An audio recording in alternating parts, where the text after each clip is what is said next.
मधुर सन मार्ग दिखाने वाला बिजली को बनाने वाला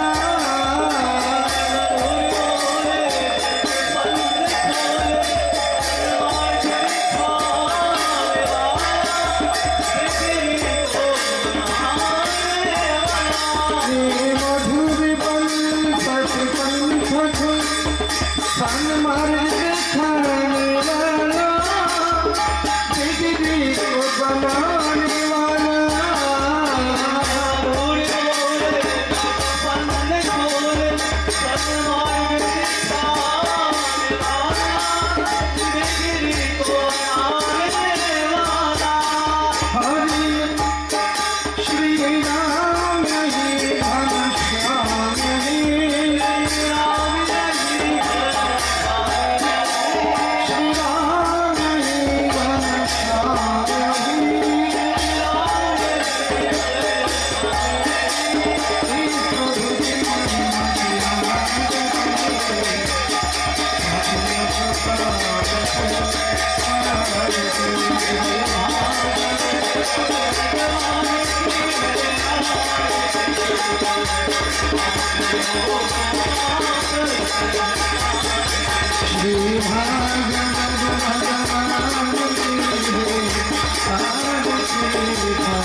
Hare Krishna, Hare Krishna, Krishna Krishna, Hare Hare, Hare Rama, Hare Rama, Rama Rama, Hare Hare, Hare Krishna, Hare Krishna,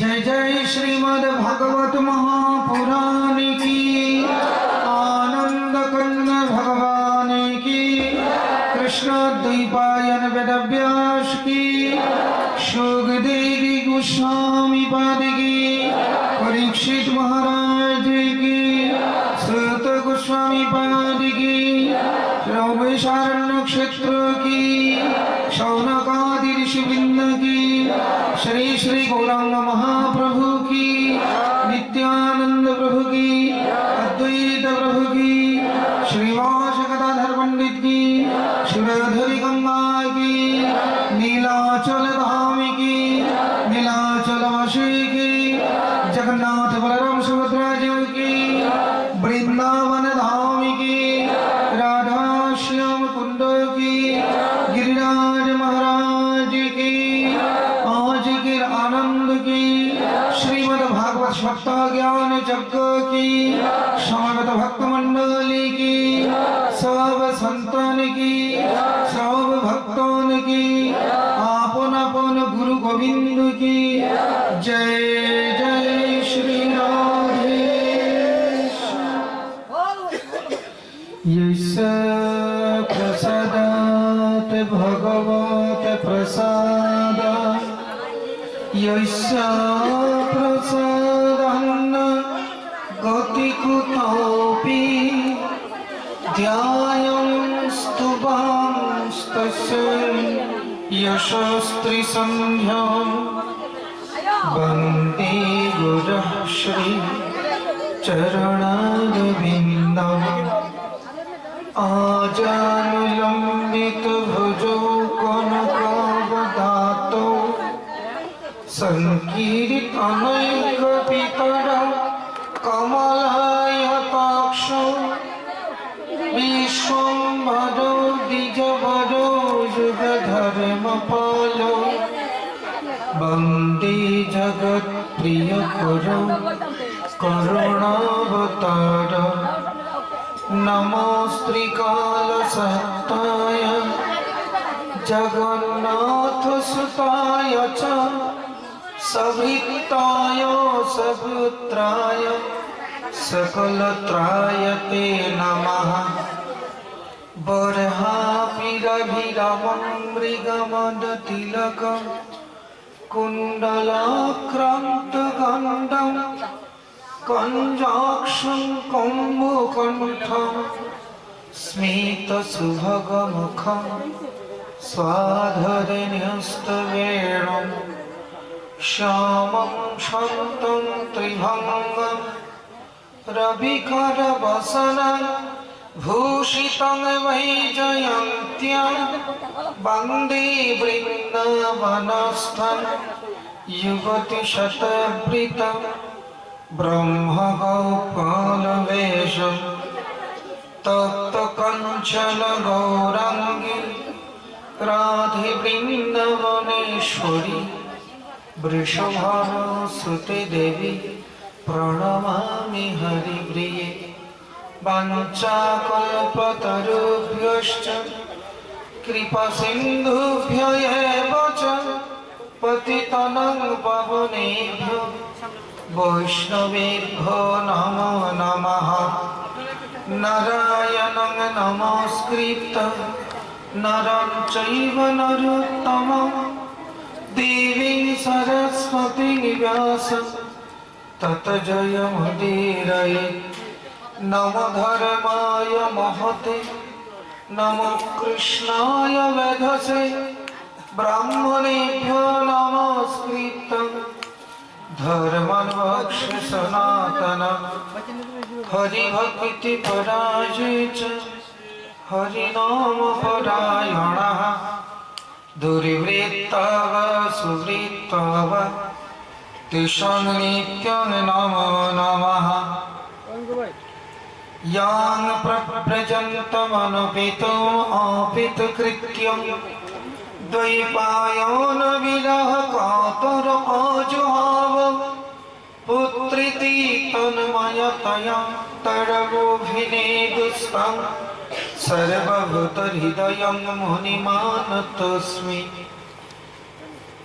जयोपासनाकर भक्त रघुनाथ श्रीदेव गोपाल भट्ट दास रघुनाथ इच्छाय गोसाई करी चरण वंदन जहाँ हईते विघ्न नाश अभीष्ट पुराण दुर्गमे पथिमेन्धस्य स्खलत्पादगतिर्मः सत्कृपयष्टिदानेन सन्त बलवनम्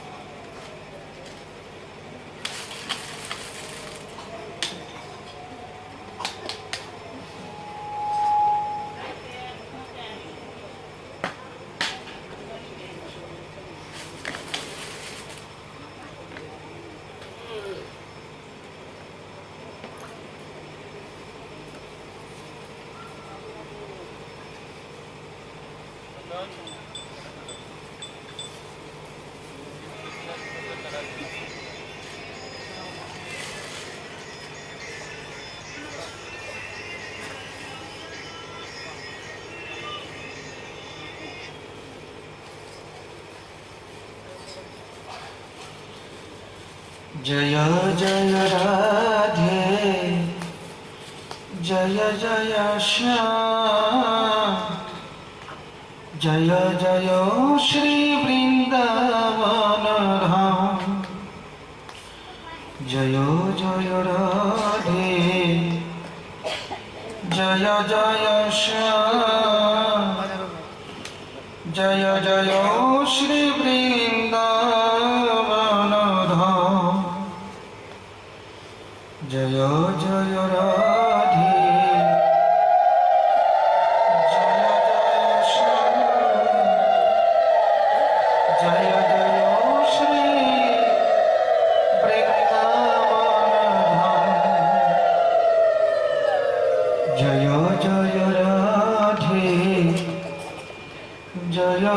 श्याम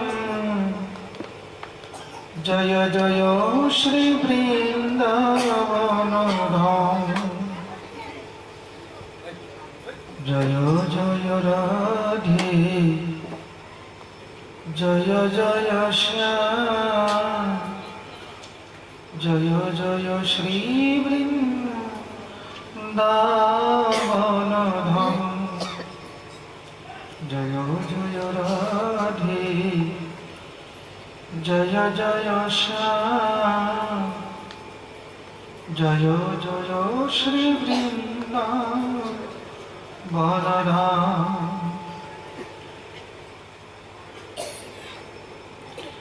ओम नमो भगवते वासुदेवाय।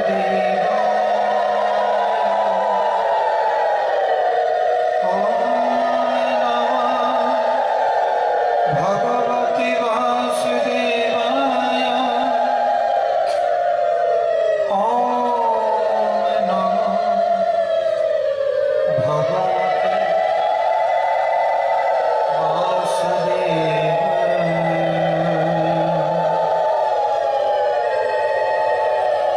राजवाच स्वयंभुव सिंह गूढ़ वंशायं च विस्तारश्रितः यत्र विश्वसृजां सर्व मौननन्दनः यत्र यत्र हरिर्जन्म कर्माणि च महीयसः गृह्णन्ति कवये ब्रह्मं स्थानेन वद शृण्वताम्। परम करुण वर्णालय सर्वावतार शिरोमणि प्रेम पुरुषोत्तम श्री श्री गौरांग महाप्रभु अशेष कृपाয় आज এই ভক্তের আঙ্গিনায় কলিযুগের পাপ তাপ হারিণী কৃষ্ণ ভক্তি বৃদ্ধিকারিণী এমনকি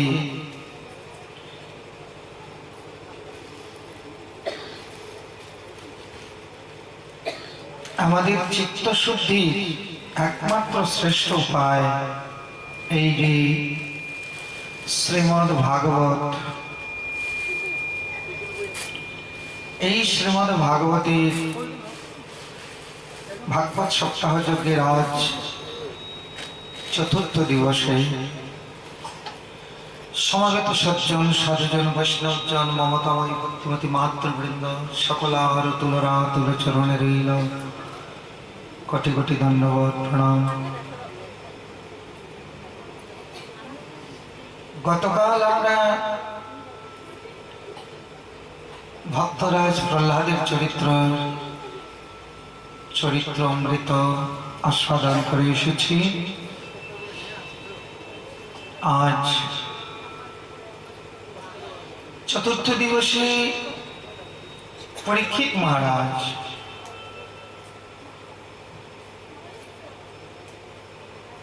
সুখদেব গোস্বামীকে জিজ্ঞাসা করলেন, হে গুরুদেব,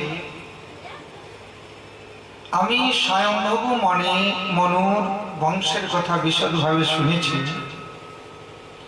এই বংশে মনুকন্যাদের গর্ভে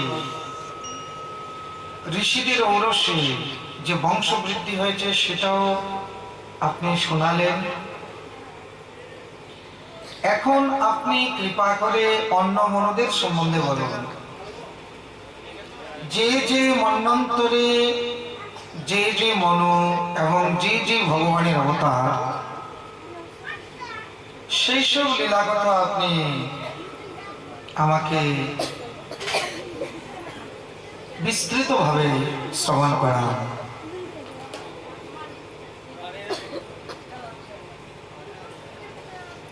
সুখদেব গোস্বামী পরীক্ষিত মহারাজের প্রশ্নে জিজ্ঞাসিত হয়ে এখন সুখদেব বলছেন, হে পরীক্ষিত, বর্তমানে যে কল্প চলছে এই কল্পের আগে এই গল্প স্বয়ংভূ মনে প্রবৃত্তি যে এক একটা কল্পে 14 মন্বন্তর,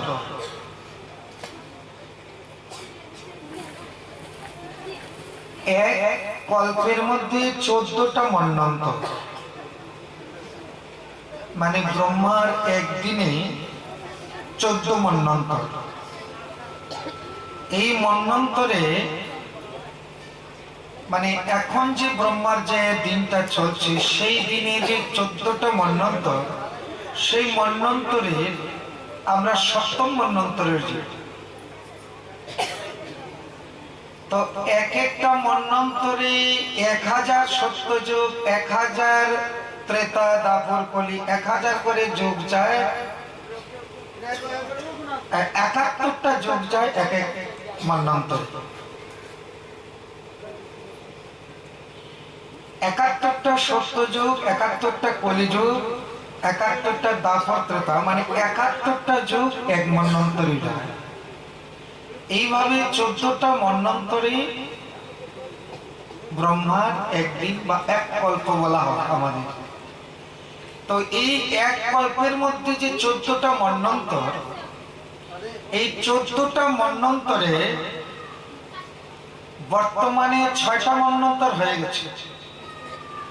আমরা 7ম মন্বন্তরের জীব। তো এক এক মন্বন্তরে যে 71টা করে যোগ যায়, তো এই বর্তমানে আমরা 7ম মন্বন্তরের 28 নম্বর কলিযুগের জীব। এই হয়েছে হিসাব। কলিযুগের পরমায়ু 4,32,000 বছর, মাত্র প্রায় 5,500 বছর চলছে। তো তার দ্বিগুণ দাপর, তার 3 গুণ ত্রেতা, তার 4 গুণ সত্য। এইভাবে 71 বার সত্য ত্রেতা দাপর করে আবর্তন হলে এক মন্বন্তর। এই 14 মন্বন্তরে এক কল্প বা ব্রহ্মার একদিন। বর্তমানে ব্রহ্মার দিনের 14 মন্বন্তরের মধ্যে 6 মন্বন্তর অতিবাহিত হয়ে গেছে। বর্তমানে 7ম মন্বন্তর চলছে। তার মধ্যে প্রথম মন্বন্তরের বর্ণনা তো এই পর্যন্ত করা হয়ে গেছে।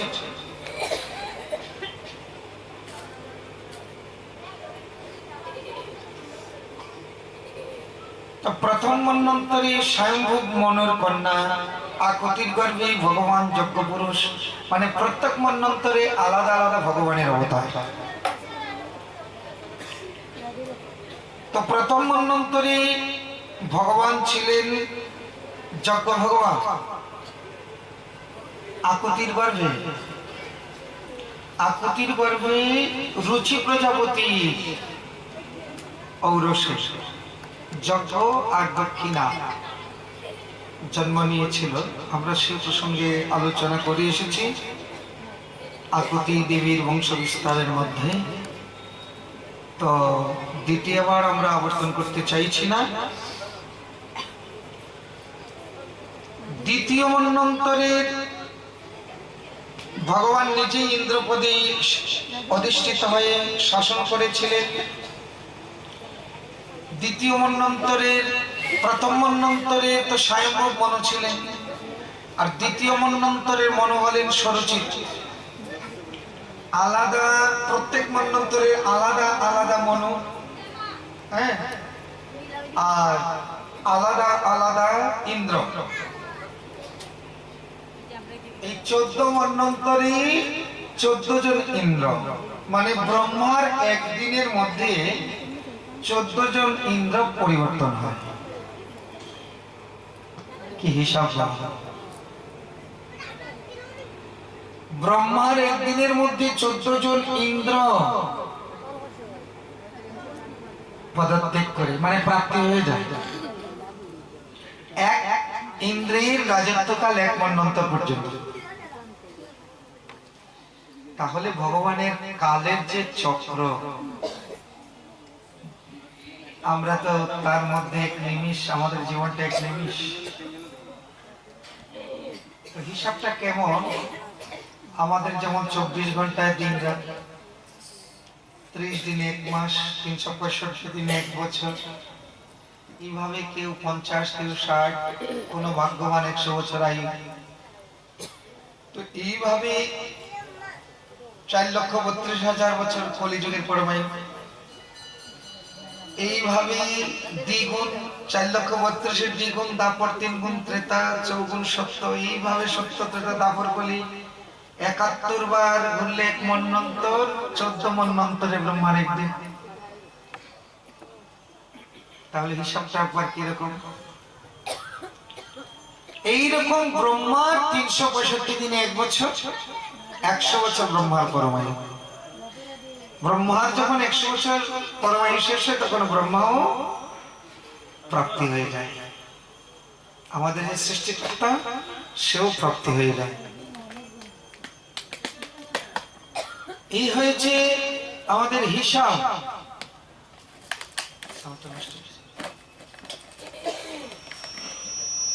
এই হিসাবে এই হয়েছে কালের চক্রের হিসাব।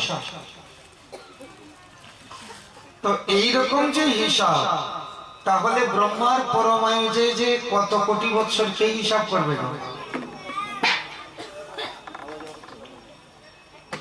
এই ব্রহ্মার পরমায়ু যে কত কোটি বৎসর কে হিসাব করতে পারবে? বাবা, কম্পিউটার ফেল হয়ে যাবে, ক্যালকুলেটর কাজ করবে না। এই হয়েছে ব্রহ্মার হিসাব। আর ব্রহ্মা, দেখুন ভগবান আরো কত বিরাট তত্ত্ব। তো ব্রহ্মার যখন 100 বছর পূর্ণ হয় তো ভগবান একটা নিঃশ্বাস ফেলে।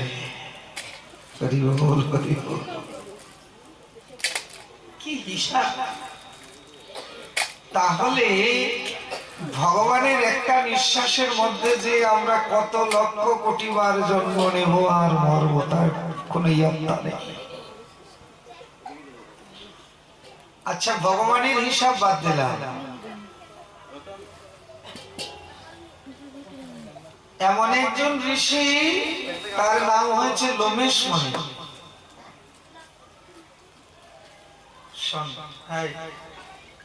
বারবার আসা যাওয়া করিস না, এখানে একটা রাখ, সব একবারে নিয়ে আসবে, এখানে একটা গামলার মধ্যে সব রাখ, পরে যখন কীর্তন শুরু হবে তখন আনবে।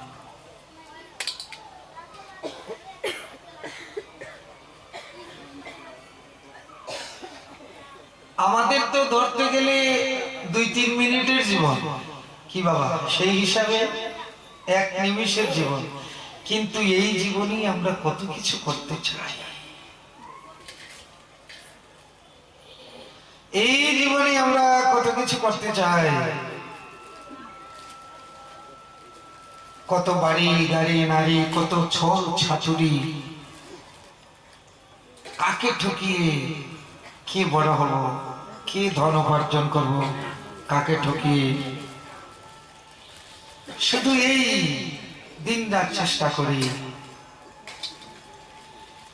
কে কত বাড়ি বানাতে পারবো, কে কত বড় কত সুন্দর বাড়ি বানাতে পারবো। লোমেশ মুনি, ব্রহ্মার কত পরমায়ু তো আপনারা বুঝতে পারলেন। তো লোমেশ মুনি সারা শরীরে রোম। মানুষের শরীরে যদি পূর্ণ রোম হয় তাহলে 3.5 কোটি রোম হয়। কারোর রোম থাকে বা না থাকে, কিন্তু সবার শরীরে 3.5 কোটি রোমের গর্ত, লোমকূপ, এটা আছে। রোম থাকুক বা না থাকুক, প্রত্যেকের শরীরে 3.5 কোটি রোমকূপ, প্রত্যেক মানুষের। তাহলে লোমেশ মুনির সর্বশরীরে রোম, তো 3.5 কোটির কম তো হবে না। তো রমেশ মুনির এমনই পরমায়ু, এক ব্রহ্মা যখন মরে তখন রমেশ মুনির একটা রোম পড়ে। এইভাবে সমস্ত রোম যদি পড়ে তবে রমেশ মুনির মৃত্যু। আচ্ছা বলেন এই হিসাব আর কে করবে?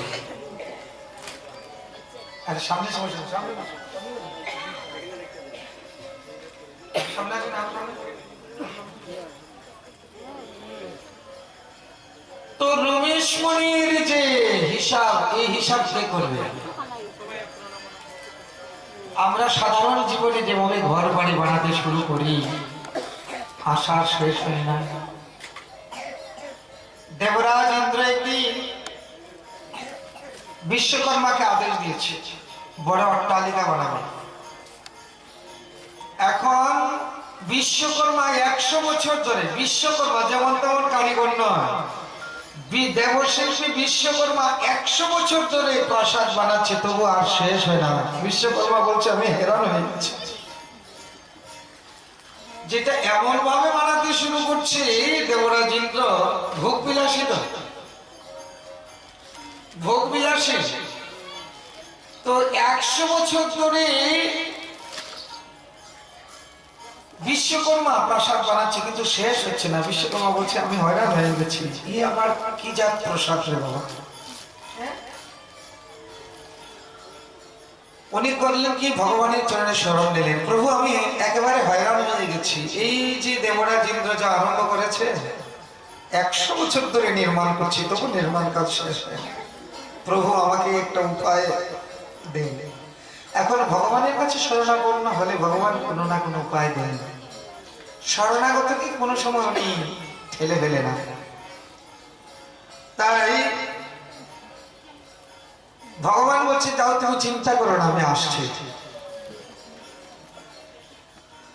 তো ইন্দ্র আর বিশ্বকর্মার সামনে ভগবান ছোট্ট একটা বালকের রূপ ধরে সেখানে উপস্থিত।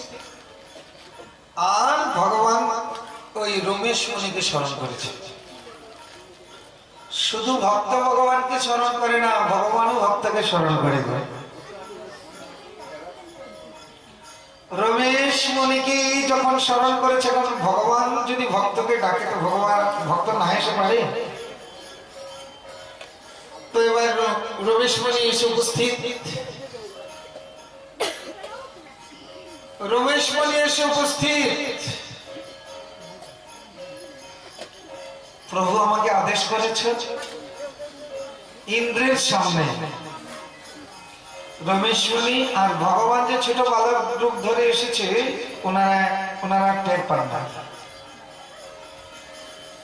তো রমেশ মুনি যে এসেছে, সমস্ত গায়ের রং, মাথার মধ্যে একটা চাটাই, বাঁশের চাটাই।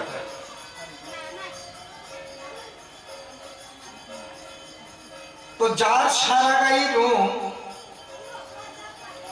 একটি জায়গায় রং না থাকলে চোখটা ওই জায়গার মধ্যে যাবে। তো রমেশ মুনির সারা গায়ে রং, কিন্তু বুকের মধ্যে একটি জায়গায় রং নাই। বুকের মধ্যে একটু জায়গায় রং নাই। রমেশ মুনি যখন আসছেন, ওই বালক রূপী ভগবান তো বালক রূপ ধরে এসেছে না, তো জিজ্ঞাসা করছে হে মুনিবর,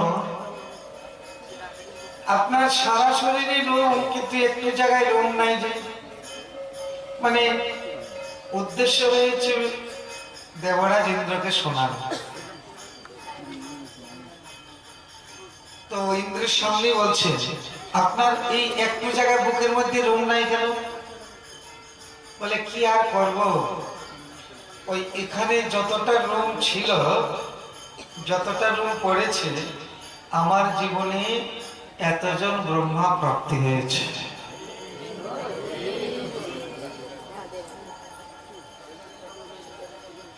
ইন্দ্র শুনে তো কান দিয়ে আগুন বের হচ্ছে, কে এসেছে?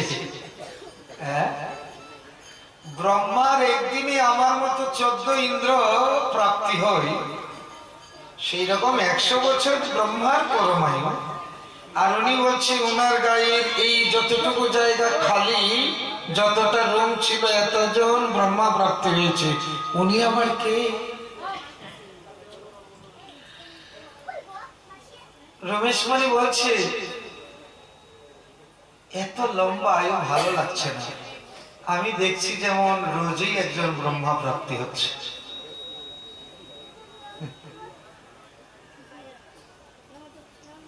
এবার ইন্দ্র বুঝতে পারলেন যে তার পরমায়ু কত। ইন্দ্রের চোখও বড় হয়ে গেছে, কান দিয়ে আগুন বের হচ্ছে, কি কথা শুনছি। এরপর বলছে আপনার মাথায় বাঁশের চাটাই কেন? আপনার মাথায় বাঁশের চাটাই কেন? বলে রোদ্রের তাপ লাগে, তাই ওই চাটাইটা দিয়ে কোন রকম তাপটা যেন মানে।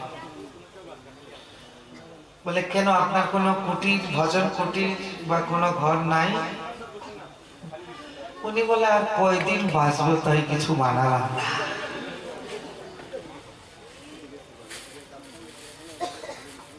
আচ্ছা, রমেশ মণির পরমায়ু হিসাব করা যাবে কত কোটি বছর? দেখুন কিরকম হিসাব যাবে। আমাদের 365 দিনে 1 বছর, এইরকম 4,32,000 বছরে কলিযুগ, তার দ্বিগুণ দাপর, 3 গুণ ত্রেতা, 4 গুণ সত্য, এইরকম 70 ত্রেতায় 71 বার ঘুরলে 1 মন্বন্তর, 14 মন্বন্তরে ব্রহ্মার 1 দিন, এইভাবে 14 মন্বন্তরে ব্রহ্মার 1 রাত্রি, এইভাবে 100 বছর পর, এইভাবে 365 দিনে ব্রহ্মার 1 বছর, এইরকম 100 বছর ব্রহ্মার পরমায়ু। আর এইরকম 100 বছর এক ব্রহ্মা যখন মরে তখন তার একটা লোম পড়ে, এখন তার শরীরে 3.5 কোটি লোম, এখন তার উপরে বায়ু কত হলো। তো উনি বলছেন আর কয়দিন বাঁচবো, তাই আর ঘর বাড়ি করলাম না, ওই বাঁশের চাটাইটা মাথায় দিয়ে রাখি, একটু রোদের তাপ থেকে যেন বাঁচে। শুনে তো ইন্দ্র হয়রান হয়ে গেছে, বলে বাহ, কি আসে, আর আমি এত বড় প্রাসাদ অট্টালিকা নির্মাণ করতে শুরু করেছি, উনি এত দীর্ঘজীবী, উনি বলছে কয়দিন বাঁচবে, তাই আর কিছু বানালেন না। ইন্দ্রের প্রাসাদ নির্মাণ সমাপ্ত হয়ে গেছে। বিশ্বকর্মাকে বলছে আর বানাতে হবে না, যথেষ্ট শিক্ষা হয়েছে। বালকরূপী ভগবান ইন্দ্রকে বলছে ইন্দ্র নিচের দিকে একটু তাকাও তো, পৃথিবীর দিকে তাকাও। পৃথিবীর দিকে তাকিয়েছে, বলে কিছু দেখছো? বলে দেখছি একটা পিঁপড়ার শাড়ি। এই পিঁপড়াগুলোকে চিনো? আচ্ছা, পিঁপড়ার শাড়িকে, পিঁপড়াকে আবার চেনা যায় না, আর উনি একজন দেবতার রাজা, যেমন তেমন ব্যক্তিত্ব বা সাধারণ মানুষের পিঁপড়ার সাথে কোনো পরিচয় থাকে না। বলে কি করে চিনবো, কি করে চিনবো পিঁপড়াকে?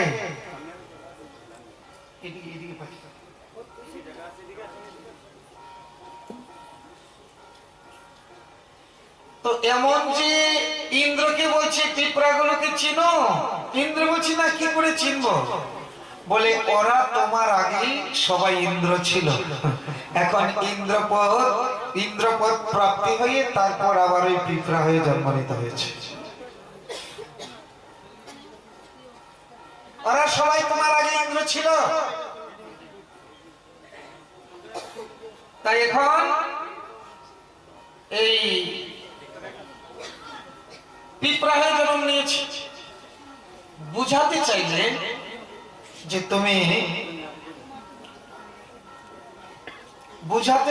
যে তুমি ইন্দ্র হয়েছো, আর এত বড় প্রাসাদ নির্মাণ তৈরি করছো যে বিশ্বকর্মা পর্যন্ত হেরান হয়ে যায়, ঠিক আছে? আর ওই দেখো তোমার মতো কত ইন্দ্রপদ প্রাপ্তি হওয়ার পরেও আবার পিপীলিকা হয়ে জন্ম নিতে হয়েছে। চিন্তা করছেন? আচ্ছা, এইসব কথা শুনলে আর বড় ঘর বাড়ি বানানোর ইচ্ছা হবে? সেজন্য ভাগবত পাঠে না আসলে আমাদের জীবনে অনেক কিছু অজানা থেকে যাবে। জীবনে ভাগবত কথা যদি না শোনা হয় তাহলে জীবনটা অধুরা হয়ে যাবে, শূন্য হয়ে যাবে। তো এক এক মন্বন্তর, এবার মন্বন্তরের হিসাবটা বুঝলেন। ৭১ যুগে এক একটা মন্বন্তর, এরকম ১৪ মন্বন্তরে ব্রহ্মার একদিন। বর্তমানে যে কল্প তার ৬ মন্বন্তর অতীত হয়েছে। এখন আমরা ৭ম মন্বন্তরের মানুষ। তো এক এক মন্বন্তরে ৭১টা কলিযুগ। তো এই বর্তমান মন্বন্তরের ২৮ নম্বর কলিযুগের জীব আমরা। এর আগে আরো ২৭টা কলিযুগ হয়ে গেছে। ২৮ নম্বর কলিযুগ। তাহলে ৭১ থেকে ২৮ বাদ দিলে কত? আরো এতটা কলিযুগ এই মন্বন্তরই রয়ে গেছে। কি কালের চক্র বলে।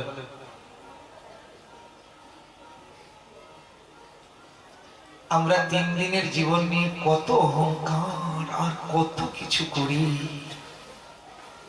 আর রমেশ মনির এত পরমায়ু পেয়ে বলছি আর কয়দিন বাঁচবো, তাই ঘর বাড়ি আর বানালাম না।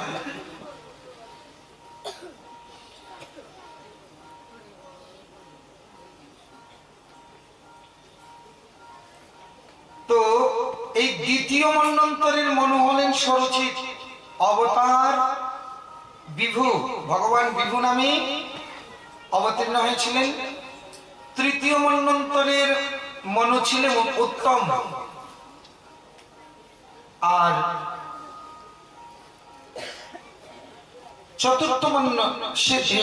তৃতীয় মন্বন্তরের ইন্দ্রের নাম ছিল সত্যজিৎ। আর ভগবান সত্যব্রত নামে উনি আবির্ভূত হয়েছিলেন। চতুর্থ মন্বন্তরের মনুর নাম ছিল তামস। আর সেই চতুর্থ মন্বন্তরের ইন্দ্রের নাম ছিল ত্রিশিক। ভগবানের নাম ছিল হরিমেধা। এই হয়েছে চতুর্থ মন্বন্তর। আর এই চতুর্থ মন্বন্তরে ভগবান হরিরূপ ধারণ করে গজেন্দ্রকে কুমিরের কবল থেকে রক্ষা করেছিলেন। পরীক্ষিত মহারাজ বলছেন, এই গজেন্দ্র এমন কি পুণ্যকর্ম করেছিল বা কি জন্য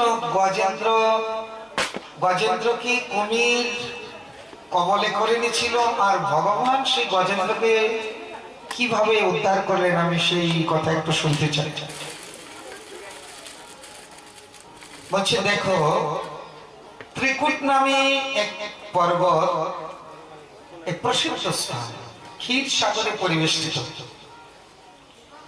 ক্ষীর সাগরের পরিবেষ্টিত ত্রিকুট নামে পর্বত, সেই পর্বতের মাঝখানে সেই পর্বত এত সুন্দর, কয়েকটি শৃঙ্গ, একটা লৌহময় শৃঙ্গ, একটা স্বর্ণময় শৃঙ্গ, একটা রূপময় শৃঙ্গ। চতুর্দিকে ক্ষীর সাগর, মাঝখানে পর্বত, এত অপরূপ শোভাতা। সেই সাগরে সেই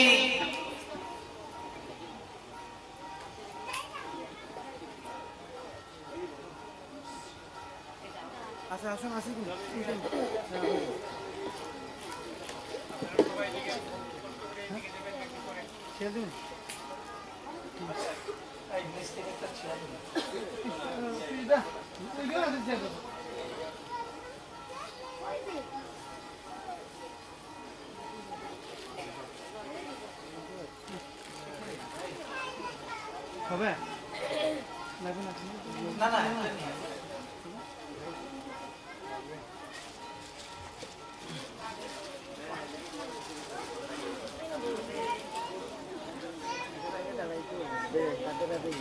দাঁড়াই বলে মাথা বুঝে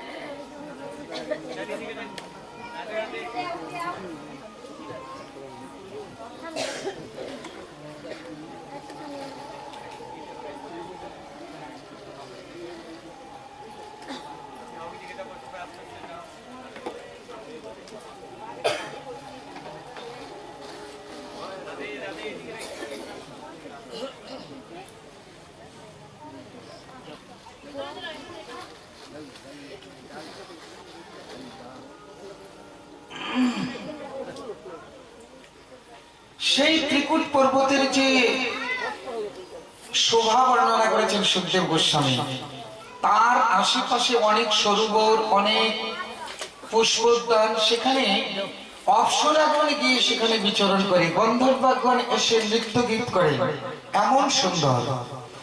সেই ত্রিকুট পর্বতের মধ্যে বসবাস করতেন গজেন্দ্র নামে এক বিশাল হাতি। 1000 হাতির বল ছিল তার গায়ে।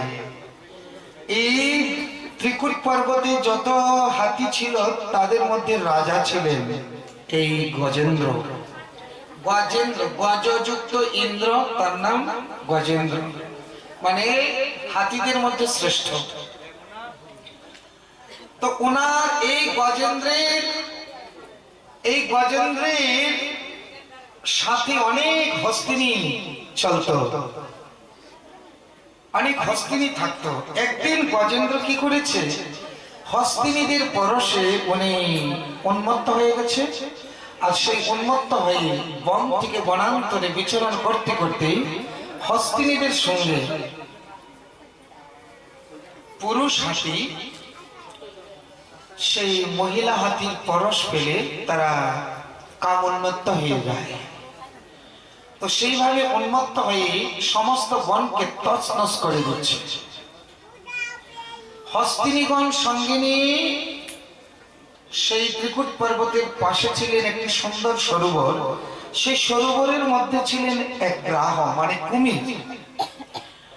আর এই হস্তিনীদের সঙ্গে নিয়ে এই গজরাজ কি করেছে, এই সরোবরের মধ্যে নেমেছে।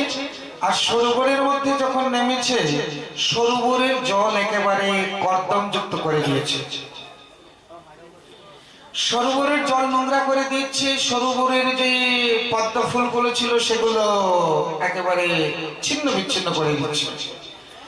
গ্রাহ দেখছে, কে রে দুষ্ট, আমার সরোবরে এসে এত উৎপাত শুরু করেছিস। কুমির কি করেছে, গজেন্দ্রের পায়ে কামড় মেরে ধরেছে। যখন কামড়ে ধরেছে, এখন হাতির শরীরের বিশাল বল, কুমিরকে টেনে টেনে একেবারে শুকনায় নিয়ে এসেছে। শুকনায় যখন নিয়ে এসেছে, এবার কুমির আর হাতির যুদ্ধ চলছে। এমন যুদ্ধ চলছে, হাতি লেজ দিয়ে পেঁচিয়ে ধরে কোনো গাছকে, এই কুমির লেজ দিয়ে কোনো গাছকে পেঁচিয়ে ধরে, হাতি সুর দিয়ে কোনো গাছকে পেঁচিয়ে ধরে। এইভাবে বনের যত গাছপালা সব ছিন্ন ভিন্ন করে দিয়েছে। 100 বছর পর্যন্ত চলছে গজেন্দ্র আর হাতির যুদ্ধ। গজেন্দ্র কখনো শুকনায় নিয়ে আসে, আর কুমির কখনো জলে নিয়ে আসে। তো যখন জলে পড়ে কুমির, তখন কুমিরের শক্তি বর্ধিত হয়ে যায়। তো এইভাবে যখন এতদিন যুদ্ধ চলছে, হাতি না খেয়ে নির্বল হয়ে গেছে। এখন কুমির তাকে টেনে টেনে জলের মধ্যে নামিয়ে দিয়েছে। যখন জলের মধ্যে নেমেছে, এবার আর হাতি কোনো শক্তি পাচ্ছে না। হাতি দেখছে এবার বুঝি প্রাণ যায়। গজেন্দ্রের এতদিন ভরসা ছিল যে আমার সাথে এত হস্তিনী, তারা তো আমার সহায়তা করবে। হস্তিনীরা হয়তো 2-1 বার সহায়তা করেছে, চেষ্টা করেছে তাকে বাঁচানো, কিন্তু যখন দেখলেন বাঁচাতে পারলেন না, তখন সব হস্তিনীরা আস্তে আস্তে বিদায় নিলেন। গজেন্দ্র দেখলেন, বাহ, এতদিন আমি যাদেরকে পালন পোষণ করতাম, এখন আমার বিদায়ের সময়, আমার এই দুঃসময়, আমার এই বিপদের সময় তারা সবাই বিদায়। বাহ, এই হয়েছে জগতের সম্পর্ক। বাবা, কে বন্ধু আর কে আত্মীয়। যেদিন বিপদে পড়বেন তখন কি আত্মীয় আর বন্ধু চিনবেন, সেদিন দেখবেন কয়জন আপনার পাশে থাকে।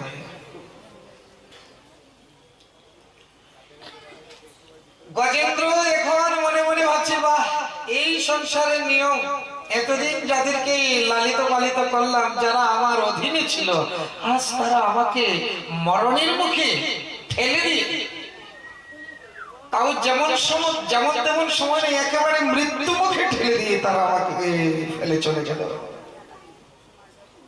এই সংসারের রীতি। তাহলে এই সংসার স্বার্থপর। এই শুধু গজেন্দ্র আর গ্রাহের উপাখ্যান না গোমা, আমাদের সবার জীবনে তদ্রূপই। যতদিন আপনার দেহের বল থাকবে, আপনার অর্থ বল থাকবে, ততদিন আপনার পিছনে মানুষ ঘুরঘুর করবে। যখন দেহ বল, অর্থ বল কিছুই না থাকবে, তখন আপনি ডেকেও কাউকে কাছে আনতে পারবেন না। এই তো। আর যদি কোনো বিশেষ বিপদের মুখে পড়েন, তখন কয়জন থাকবে? একদিন দুই দিন তো এই গজেন্দ্রের সাথে যে হস্তিনীরা ছিল, চেষ্টা করেছে, তো চেষ্টা করার পরে যখন পারে নাই, তখন বলছে, আমরাও কি তোমার জন্য মরবো নাকি? হ্যাঁ, এই তো, আমরাও তোমার জন্য মরবো নাকি? রাজস্থানের একটি ঘটনা। রাজস্থানের একটি ঘটনা কি, যে অল্প বয়সের ছেলে ভক্ত হয়ে গেছে। এখন মা বাবা তাকে ভক্ত হতে দেবে না। ও বারবার চাইছে, আমি বারবার বলছি আমি বৃন্দাবনে চলে যাবে, কিন্তু মা বাবা যেতে দিচ্ছে। জোর করে তাকে বিয়ে করিয়ে দিল। যখন বিয়ে করিয়ে দিল, তো উনি মহাত্মার সঙ্গ করতেন। তো যে মহাত্মার সঙ্গ করতেন, এই মহাত্মার কাছে উপায় চাইছে, কি করি?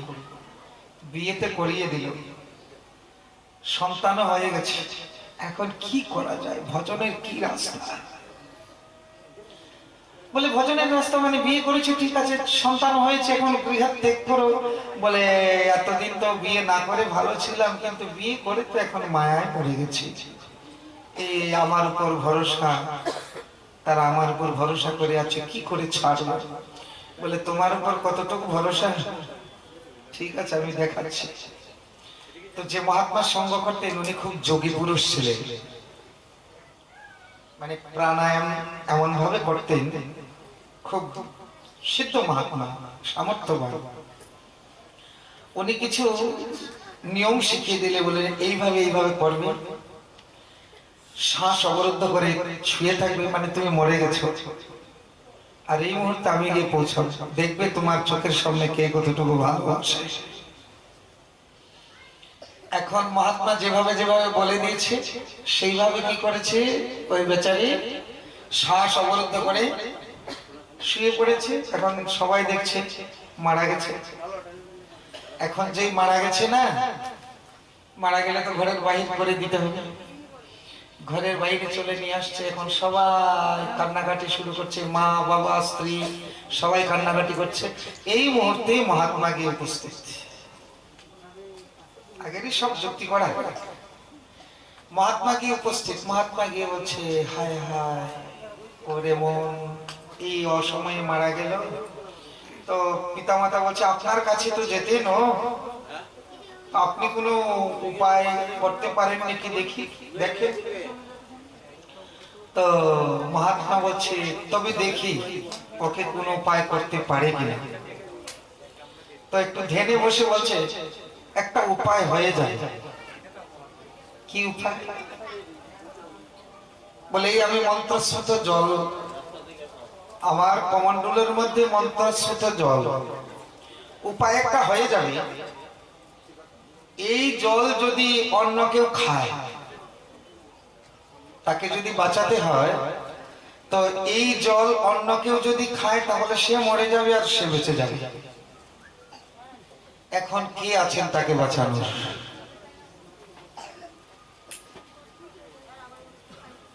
ওনার পিতাকে বলছে, বলে, বাবা আমার কত আরো অন্যান্য ছেলে মেয়ে নাতি নাতনি কত কিছু আছে, আমি কি করে মরবো বলো বাবা? হ্যাঁ, মাকে দিলেন। মা বলছে, আরে বাবা, আমার কত নাতি নাতনি আছে, আমার মেয়ে আছে, আমি ওর জন্য মরবো নাকি? ও মরেছে, এই জন্য ওর জন্য আমার মরতে হবে? শেষ পর্যন্ত বলছে ঠিক আছে, আর কেউ যখন না মরবে তাহলে স্ত্রী তো মরবে। এখন স্ত্রীকে বলছে, হ্যাঁ তবে নাও মরতে পারো, এই জলটা খেলে নাও মরতে পারো, কিন্তু বেঁচে যাবে কিনা ঠিক নাই। এইভাবে যখন বলছে, এখন স্ত্রীকে যখন বলছে তাহলে তুমি খাও। স্ত্রী বলছে, বারে ভাই, আমার একটা ছেলে হয়েছে, ওর জন্য আমি মরবো? আমার বাবার বাড়িতে কিছু কম নাই, আমি বাবার বাড়িতে চলে যাব। ও তো আসলে মরে নাই, সব শুনছে।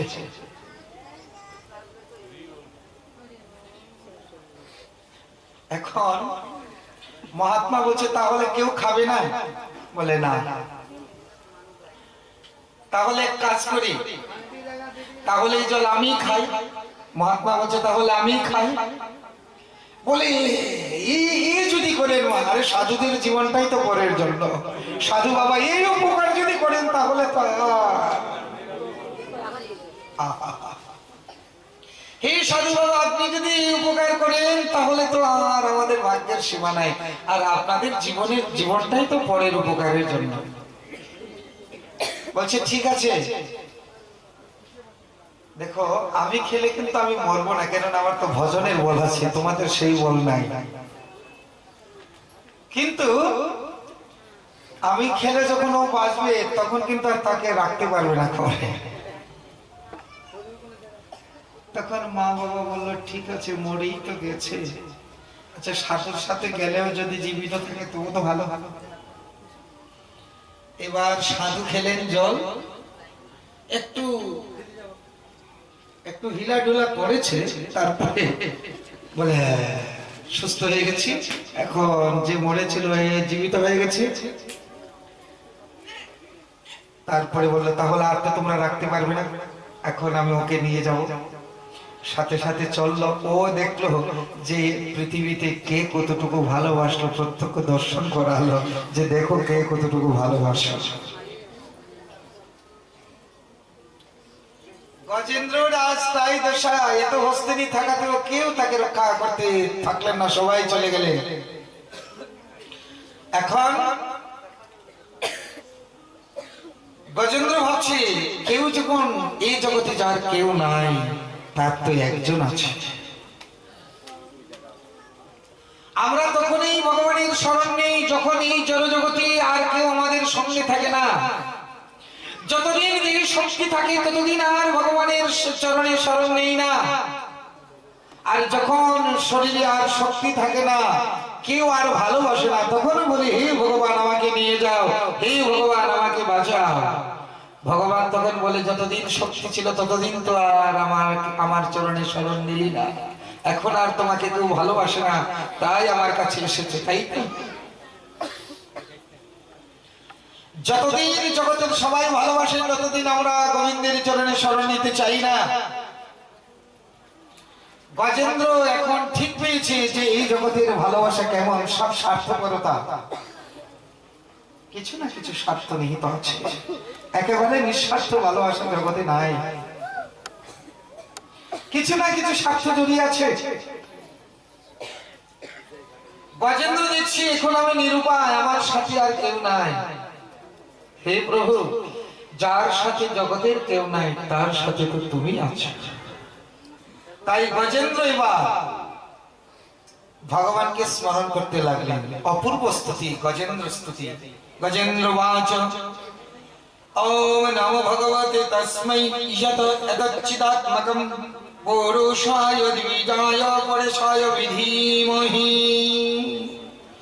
যস্মিন্নিদং যতশ্চেদং येनेदं इदं स्वयं যস্মাৎ পরমাচ্ছ পরন্তপ প্রপত্তি স্বয়ম্ভুবম। অপূর্ব স্তুতি করলেন। এই শ্লোকের অর্থ, যিনি বিশ্ব উৎপত্তি এবং লয়ের মূল কারণ, মূল হেতু, এবং যিনি সকলের হৃদয়ে সকলের অন্তরে যিনি বিরাজিত এবং যিনি সমস্ত জগতের একমাত্র প্রভু, যার জন্য এই সংসার চেতন বিস্তার, সেই ভগবানকে আমার নমস্কার, আমার প্রণাম। সেই ভগবান এসে আমাকে রক্ষা করো। এই শ্লোকের মধ্যে, এই স্তুতির মধ্যে কারো নাম নেই। যখন গজেন্দ্র কাতর হয়ে স্তুতি করছে, দেবতারা কান পেতে শুনছে যে কার নাম নিচ্ছে, কার নাম নিচ্ছে। ইন্দ্র বলছে আমাকে তো ডাকে নাই, সূর্য বলছে আমাকে তো ডাকে নাই, চন্দ্র বলছে আমাকে তো ডাকে নাই, সবাই বলছে আমাকে তো ডাকে নাই। ভগবান বলছে এই স্তুতির সময় যখন কেউ এগিয়ে যাচ্ছে না, কারো নাম যখন নাই, তখন আমাকেই যেতে হবে। এই গজেন্দ্রের স্তুতিতে ভগবান তৎক্ষণাৎ গরুড়ের পিঠে চড়ে গজেন্দ্রকে উদ্ধার করার জন্য চলে আসলেন। গজেন্দ্রকে উদ্ধার করার জন্য চলে আসলেন। ভগবান যখন গজেন্দ্রকে উদ্ধার করার জন্য আসছেন দ্রুত গতিতে, গজেন্দ্র দেখছেন যে ভগবান আসছেন। এখন আসছেন যে কি দিবি, কি দিবি? এখন তুমি অসহায়, নিঃসহায় অবস্থা। তো সামনে ছিল একটি পদ্মা ফুল, সরোবরের মধ্যে পদ্মা ফুল থাকে না, সে পদ্মা ফুল ছুঁড়ে বেছি এই পদ্ম ফুলটা ছিঁড়ে ওই পদ্ম ফুলটাই গোবিন্দের হাতে সম্প্রদান করলেন এবং গোবিন্দ হাত বাড়িয়ে সেই পদ্ম ফুলটা নিলেন এবং গজেন্দ্রকে আকর্ষণ করে শুকনায় স্থলে আনলেন এবং সুদর্শন চক্র দ্বারা গ্রাহের মস্তক ছেদন করে দিলেন। গ্রাহ থেকে গজেন্দ্রকে উদ্ধার করে দিলেন। বলে গজেন্দ্র মুখ্য ভগবান কি, গজেন্দ্র মুখ্য ভগবান কি, অনাদি রাধি গোবিন্দ কি জয়, জয় শ্রী রাধে শ্যাম।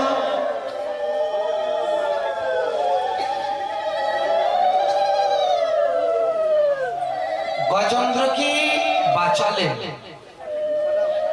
এখন প্রশ্ন জাগে, স্তুতি করেছে গজেন্দ্র আর ভাগ্য হয়ে গেল কুমিরে। ভগবানের সুদর্শন চক্রের দ্বারা সে নিহিত হয়ে ওই কুমির পরম ধাম প্রাপ্তি হলেন। স্তুতি করেছে গজেন্দ্র, গজেন্দ্রকে উদ্ধার করতে এসে মুক্তি দিলেন কুমিরকে। এটা কি করা হলে? বলে এটাই ঠিক। কি করে ঠিক হবে? ভগবান বলেছে আমার যে ভক্ত সে ভক্ত নয়, আমার ভক্তের যে ভক্ত সে ভক্ত হয়। শুধু যারা আমার ভজনা করে তারা সঠিক সঠিক ভক্ত নয়। শুধু আমার ভজনা করে, আমার নাম করে, আমার পূজা করে, কিন্তু আমার ভক্তকে সম্মান করে না, আমার ভক্তের পূজা করে না, আমার ভক্তের মর্যাদা দেয় না, তো তারা প্রকৃত ভক্ত নয়। তো কুমির কি এমন ভক্তের পূজা করলো?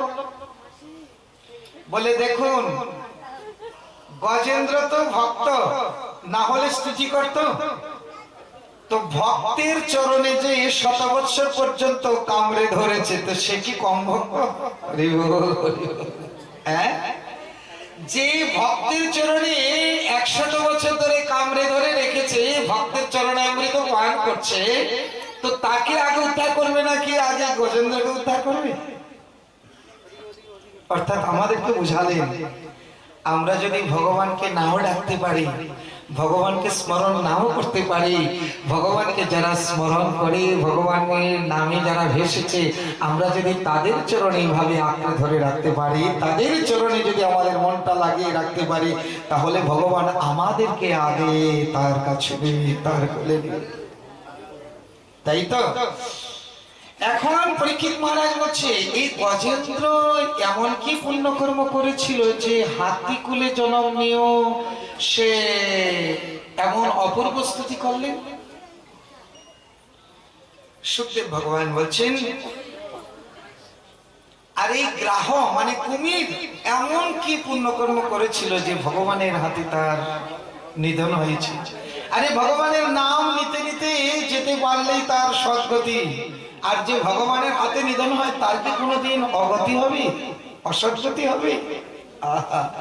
তো কুমির এমন কি পুণ্যকর্ম করেছিল, এই গজেন্দ্র এমন কি পুণ্য করেছিল যে ভগবানের দর্শন স্পর্শন পেয়েছি, এমন অপূর্ব স্তুতি করেছে গজেন্দ্র।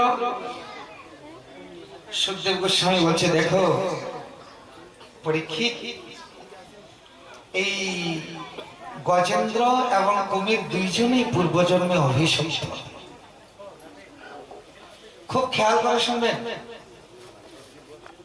অভিশপ্ত জীবন, দুইজনেই বৈষ্ণব চরণে অপরাধী, ভক্তের চরণে অপরাধী। এই যে কুমির, এই কুমির পূর্বজন্মে ছিলেন দেবল ঋষি, হুহু নামে গন্ধর্ব। হুহু নামে গন্ধর্ব ছিল। একদিন দেবল ঋষি নদীতে স্নান করে নদীতে নেমে নাম জপ করছিলেন, আহ্নিক জপ করছিলেন। তো সেই সময় হুহু নামে গন্ধর্ব ভাবছে, আমি ডুব দিয়ে দেবল ঋষির পায়ে জড়িয়ে ধরব। মানে হুহু গন্ধর্ব কি করে সবাইকে হাসায়, হাসানোই তার জীবিকা, হাসানোই তার ধর্ম। তো ভাবছে ওই দেবল ঋষিকে একটু হাসাবো, তাই উনি তো চক্ষু মুদ্রিত করে যখন উনি নাম জপ করছিলেন, তখন ওই হুহু গন্ধর্ব জলের নিচে দিয়ে ডুব দিয়ে গিয়ে দেবল ঋষির পা জড়িয়ে ধরেছে। এখন তুমি চোখ বুঝে আহ্নিক করছিলেন, মন্ত্র স্মরণ করছিলেন, আর যখন ওই জলের নিচে দিয়ে গিয়ে পায়ে জড়িয়ে ধরেছে, উনি তো লাফিয়ে উঠেছে। আরে কি হলো? এরকম অবস্থা, জলের নিচে দিয়ে যদি কেউ এরকম ধরে তো ভয় পাওয়ার কথা না, একেবারে লাফিয়ে উঠেছে। কি হলো, কি হলো? এখন হুহু গন্ধর্ব হু হু করে হাসছে, বলে, আরে ভাই, আমাকে তো ভয় লাগিয়ে দিয়েছ, আমাকে তো ভয় লাগিয়ে দিয়েছো, তুমি এরকম কাজ করলে, কুমিরের মতো কাজ করলে, আমার সন্ধ্যা বন্দনা নষ্ট করলে। তুমি কুমিরের মতো যে কাজ করেছো, যাও পরজন্মে তুমি কুমির হয়ে যাবে। এই দেবল ঋষির অভিশাপ। উনি চরণে বললেন, আরে ঋষিবর, আমি তো আপনাকে হাসানোর জন্য, খুশি করার জন্য এই কাজ করেছি, আপনি আমাকে অভিশাপ দিয়ে দিলেন, ক্ষমা করুন, ক্ষমা করুন।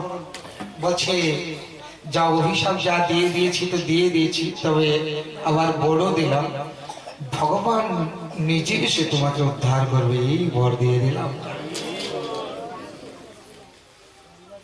লবমাত্র সাধু সঙ্গ কৃষ্ণ প্রাপ্তি হয় তার প্রমাণ। দেবল ঋষির একটু সঙ্গ করেছিল, একটু চরণে ধরেছিল হুহু গন্ধর্ব, আজ তার ভগবানের দর্শনের সৌভাগ্যের উদয় হয়ে গেছে। দেখলে, লবমাত্র সাধু সঙ্গ কৃষ্ণ প্রাপ্তি হয়। আর এই যে গজেন্দ্র, এই গজেন্দ্র ছিলেন পূর্বজন্মে দ্রবিড় দেশে পাণ্ডব বংশের রাজা ইন্দ্রদুম্ন। স একদা রাধনা কাল আত্মবান গৃহীত মৌন ব্রত ঈশ্বর হরি জটাধর স্তাপস আপ্লুত চ্যুতান সমর্চয়মাস কুলাচল শ্রম। ইন্দ্রদুম্ন রাজা, উনি দ্রবিড় দেশের খুব প্রতাপী রাজা ছিলেন। কিন্তু রাজা বলে কি হবে বাবা, ভগবানের চরণে যখন মন লেগে যায় তখন রাজ্য সম্পদ বিষের মতো লাগে। আপনার হৃদয়ে ভক্তি আছে কিনা কি করে বিশ্বাস করবেন, কি করে বুঝবেন যে আপনার ভক্তি হয়েছে কিনা?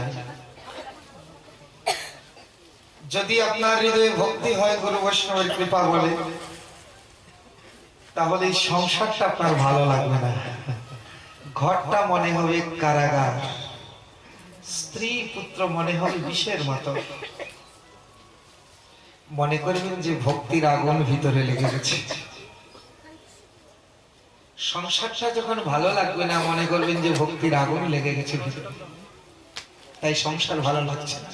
আচ্ছা, এতদিন যে ভালো লাগছিল, সংসার অমৃতময় লাগছিল, এখন সংসারটা ভালো লাগছে না কেন? এতদিন যে লাগছিল, বলে এতদিন লাগছিল, এতদিন ভক্তির আগুনটা ভিতরে লাগেনি, এখন লেগেছে। যখন থেকে ভক্তি কারো হৃদয়ে প্রবেশ করবে, তখন তার স্ত্রী পুত্র, এই ঘর বাড়ি ঐশ্বর্য সব বিষময় লাগবে। সংসারটা মনে হবে যে অগ্নিপিণ্ড, ছাড়লেই আছি। এই অবস্থা যার হয়েছে সেই জানে, যার হয়েছিল সেই জানবে, অন্য কারো কোনো ভাষায় বোঝানোর কথা নয়। ইন্দ্রদুম্ন রাজা এত বড় রাজা, কিন্তু সংসার ছেড়ে ওই মলয় পর্বতে গিয়ে একেবারে মহা তপস্বীর মতো জটা বেশ ধারণ করে এক মনে গোবিন্দ চরণ সেবা করছে, ভজন করছে। আমরা চারানার সংসার ছাড়তে পারি না, আর ওনারা রাজবুদ্ধি ছেড়ে দিয়ে সন্ন্যাসী হয়ে গেছে। আর আমরা চারানা সংসারের মায়া ছাড়তে পারি না, একটা ভাঙা ঘর তার মায়াও ছাড়তে পারি না।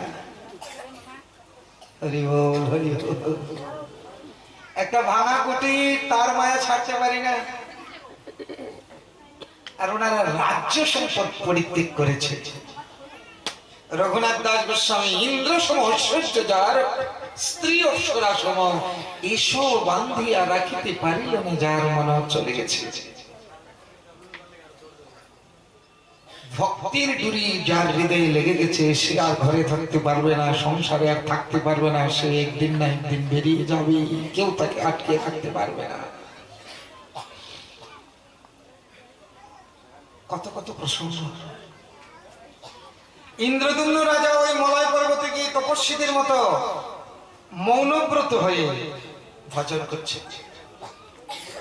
উনি একদিন শালগ্রাম শিলা সেবা করছেন, ভগবানের অর্চন করছেন।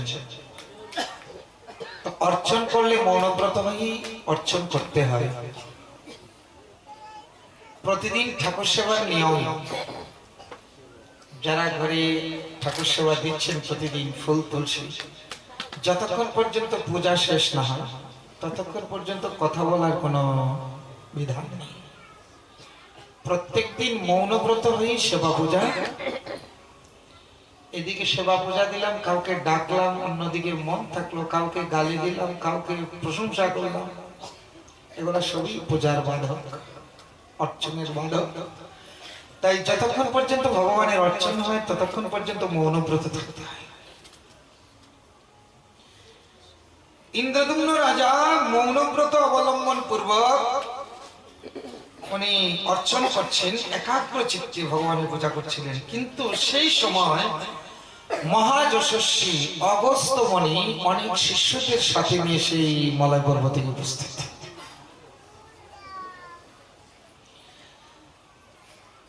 ইন্দ্রদুম্ন রাজা সেবা পূজা করছিলেন, ভাবছিলেন সেবা পূজাটা সেরে তারপর অগস্ত্য মুনিকে সাদর সম্ভাষণ করবে। কিন্তু অগস্ত্য মুনি রেগে গেলেন, বাহ, আমি এসেছি আর কোনো স্বাগত সম্মান নেই, হাতির মতো বসে আছে। আমি সাধুগুরু বৈষ্ণবকে দেখেও হাতির মতো বসে থাকা। অগস্ত্য মুনি বলেছে, যাও, তাহলে পরজন্মে তুমি হাতি হয়ে যাবে। কেননা সাধুকে দেখেও হাতির মতো বসে আছো, একটু গাত্রোত্থান করোনি, দাঁড়িয়ে তাকে সম্মান পর্যন্ত জানাওনি, তাই তুমি পরজন্মে হাতি হয়ে যাবে। হয়ে গেল অপরাধ। আচ্ছা, এখন প্রশ্ন জাগে যে একটু আগে বলা হলো মৌনব্রত অবলম্বন করে অর্চনা করতে হবে। এখন অর্চনা করার সময় যদি কোনো গুরু বৈষ্ণব আসে তাহলে কি করতে হবে? এখানে এই মৌনব্রত রাখতে গিয়ে তো ইন্দ্রদুম্ন রাজার হাতি হয়ে জন্ম নিতে হবে। তার প্রমাণ এটাই, আপনি ঠাকুর সেবা করাকালেও যদি কোনো গুরু বৈষ্ণব আসেন তাহলে ঠাকুরকে বলবেন, ঠাকুর তুমি একটু পরে খাও, তোমাকে একটু পরে দিব। আগে তুমি হয়েছে অচল ভগবান, আর আমার ঘরে সচল ভগবান আসছে, আমি একটু তার সেবা করে নেই। ঠাকুর সেবা বাদ দিয়ে আগে বৈষ্ণব সেবা করতে হবে, এটাই হয়েছে সিদ্ধান্ত।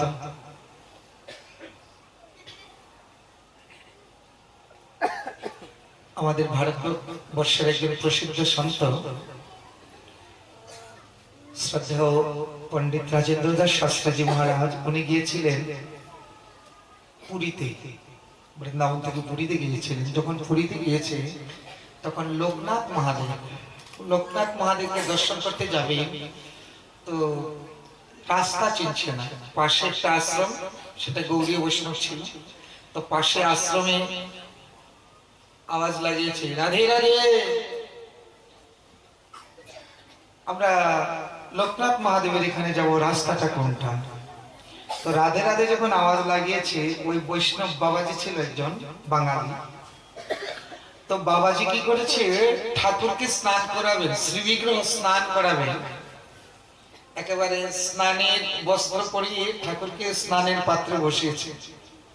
স্নান করাবেন এমন সময় রাধে রাধে আওয়াজ আসছে। তো উনি একটু বের হলেন, বের হয়ে দেখে আরে কয়েকজন সাধু, বলছেন আপনারা কোথা থেকে এসেছেন? বলে আমরা বৃন্দাবন থেকে এসেছি। যখন শুনেছি বৃন্দাবন থেকে এসেছি, আসুন আসুন আসুন আসুন, একটু বসুন, একটু চরণ ধুলি দিয়ে যান। বসালেন। বলছে সকাল থেকে কিছু পেয়েছেন? বলেন না, কিছু তো প্রসাদ পাইনি। বলে না খেয়ে কত সময় করবেন? এই 5 মিনিট সময় দাঁড়ান, আমি আপনাদেরকে একটু প্রসাদ ব্যবস্থা করে দিচ্ছি। চিড়া, দই, গুড়, কলা ভালো করে একেবারে যত তাড়াতাড়ি সম্ভব এই চিড়া, দই, গুড়, কলা দিয়ে মেখে ওই তুলসী দিয়ে কোন রকম ঠাকুরকে একটু দেখিয়ে বলছে এই প্রসাদ পান সন্ত ভগবান। তো ওনারা প্রসাদ পাচ্ছে আর বলছে, ওনারা যখন প্রসাদ পেয়েছে বলছে এবার যাই। বলে ঠিক আছে আসুন, আপনাদের মানে সেবার সময় করতে পারলাম না, ভালো করে সেবা করতে পারলাম না, অপরাধ ক্ষমা করবেন। তো ওনারা দেখছে কি এই পর্দা, মন্দিরের সামনে পর্দা, পর্দার এক পাশ দিয়ে দেখছে যে ঠাকুর স্নান পাত্রে দাঁড়ানো। তো জিজ্ঞাসা করছে যে ঠাকুরকে স্নান পাত্রে দাঁড় করে আর আপনি আমাদের সেবা শুশ্রূষা করছেন? তখন সেই বাবাজি বলছে, হ্যাঁ, ও যাবে কোথায়? ও তো বসে থাকবে, দাঁড়িয়ে থাকবে, কিন্তু আপনাদেরকে তো আর পাবো না, তাই আপনাদের সেবা আগে। এমন এমন ঘটনা শোনা যায়